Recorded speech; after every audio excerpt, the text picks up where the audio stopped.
बोल. काय हवंय तुला? कुठलं सोल्युशन हवंय? काय प्रपोज करायचंय? कोणाला?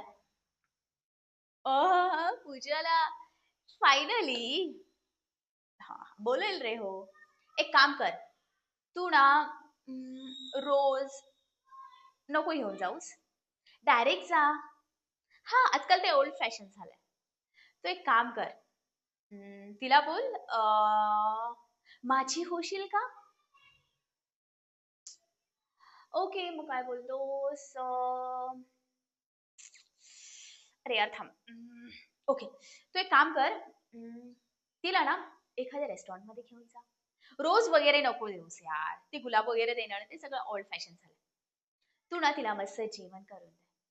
हा, छान जेवली ना, पोट भरलं ना, बघ बघ ती तुला होच बोलेल. हा, तेच कर. जेवायला घेऊन जा. हो. कसं आहे ना, मुलांच्या पोटातून प्रेमाकडे जातो आपण. समथिंग समथिंग आहे बघ ते.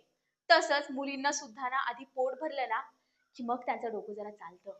आणि तुझ्यासारखा मुलगा, हा ठीक आहेस तू, एवढं काय वाईट नाहीस. तू बोलू शकतोस तिला. हं, पण आधी तिचं पोट भर. तिला जेवायला दे.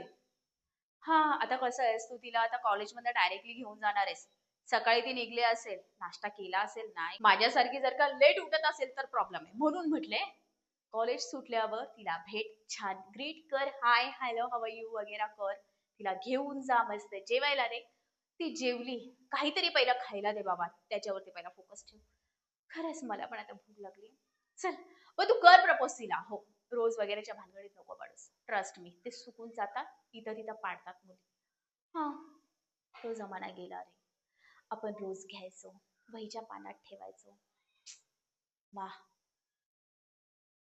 आजकाल मोबाईलमुळे सगळं बंद झालंय रे. पण कसं आहे ना, जेवणच ही एक अशी गोष्ट आहे जी प्रत्येकाला लागतेच. So go and propose her with some food. वा.